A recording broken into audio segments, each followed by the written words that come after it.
Educábanos en castelán, pero de repente na miña xeración hubo moitísima xente que, cando fomos adolescentes, tomamos conciencia, non sei por qué, hubo moita xente de nós que, ainda que seguimos falando castelán, por unha deuda aos ancestros, non sei, por un darse conta dese esforzo raro que facían as mamás e os papás, non? Esa cousa extraña, decidimos, pois eso, falar galego, así, porque hai que facelo, sabes? Porque yo debemos aos pais e aos avós.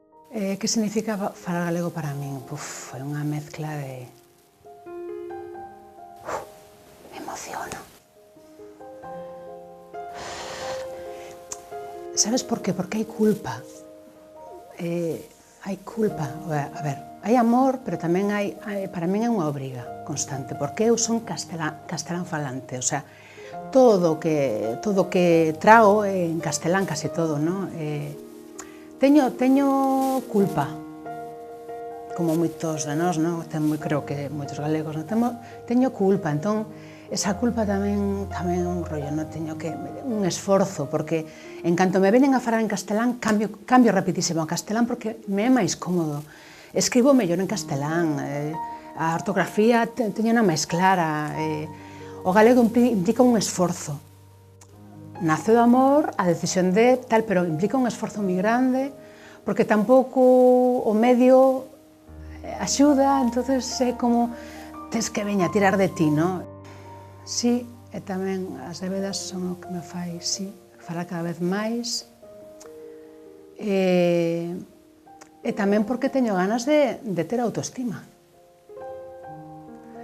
E que me dou conta de que eso vai unido. Quero dicir, eu non me podo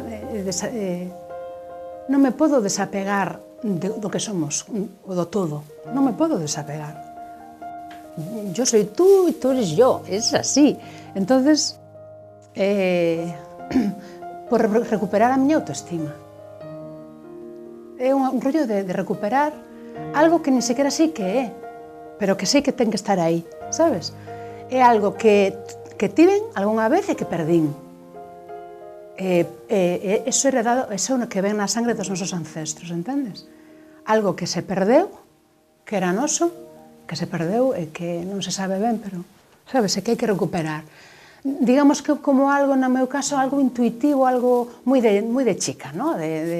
Emocional, moi de intuición, moi máxico tamén, un rollo que non sei ben, pero sí que está aí. E iso é unha chamada ineludible, non? Eso é algo complexo, porque está aí atrás, porque estamos medio dormidos aínda, non sabemos moitas veces que funciona aí, que mecanismos, non? Pero é un pouco que che digo eso, o sentirse que... O sea, é como estar constantemente convencéndote a ti mismo de que o galego é bonito, o galego vale, o galego está ben, o galego... Sabes, o rollo ese, a muller maltratada que ten que volver a traballar a súa autoestima. Pois é eso, entón, claro, é débil, digamos, non? Ten un carácter débil.